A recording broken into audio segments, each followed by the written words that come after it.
Hi, John Maxwell here. On July 4th, my father passed away. And what I'm going to do is share with you a tribute to my dad. And it's the lessons that he taught me. He lived for 98 years and 8 months. Boy, another lesson, huge lesson that we learned from my dad was to live a generous life.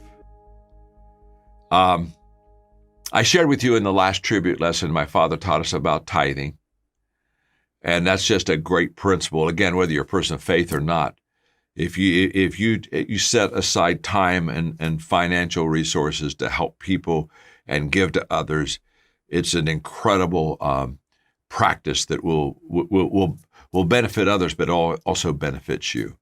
And so my father was very, very, very generous, and he did much more than tithe. But that's how he taught us. In fact, when we were kids, I can remember when we got $1 allowance as kids. And he would give it to us in dimes. You know why? He'd give us 10 dimes and say, now, let's talk about this. What do we do with these 10 dimes? And we'd pull out the first one and we'd say, this is God's. He said, that's exactly right. First 10, God gets. And my brother one day, when we went to church and on the way home, my brother looked at Larry, looked at Dad and said, you know, Dad, I didn't give a dime in church today. And Dad said, you didn't? He said, no. He said, I gave a quarter. And I said, well, that's wonderful, son. You gave a quarter? Now, my brother would be at that time, 7, 8? He said, you gave a quarter? That's wonderful. He said, why did you give a quarter instead of a dime? And from my brother's childhood lips, he said, Dad, he said, God's been good to me this week. And I just felt that I wanted to give him a little bit more than what I usually do.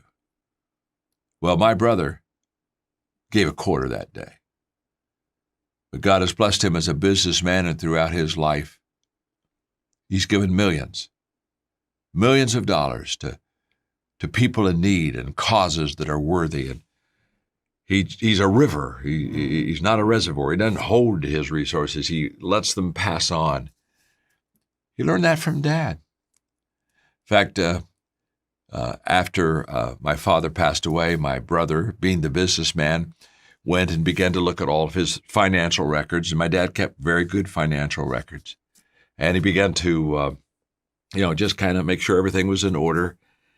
And he called me on the phone and said, John, I've just spent a few hours going through Dad's giving and records. He said, it's pretty amazing. He said, my father never had a lot of money, but my father was extremely good with money. So we never had needs because he managed money very, very well.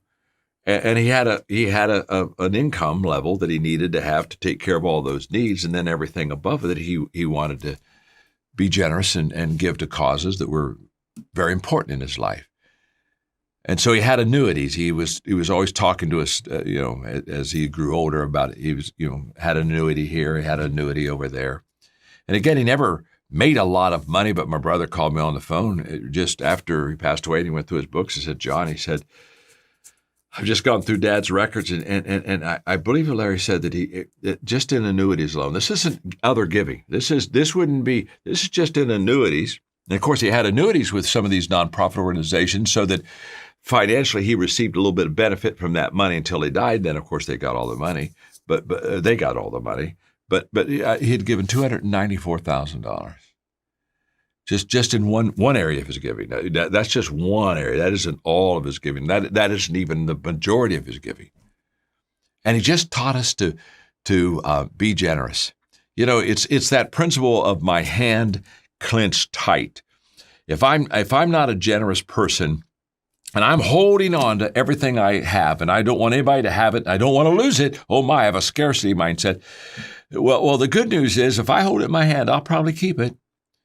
But the bad news is if something comes by my hand that could resource me or add value to me, supply me with things I need, because I am so tight and so stingy and so scarcity mindset, I won't open up my hand to receive more that I could have because I just have to hold on to what I have. And so think about it like this. If you have a clenched fist in your mindset, all the blessings that come by, you can't open your hand because you open your hand, you're afraid you're going to lose what you got. But instead of a clenched fist, if you just have this right here, you just have this mindset, it comes in, it goes out. What I've been given, I should pass on. I'm a river, not a reservoir. God will only give to me what he knows will flow through me.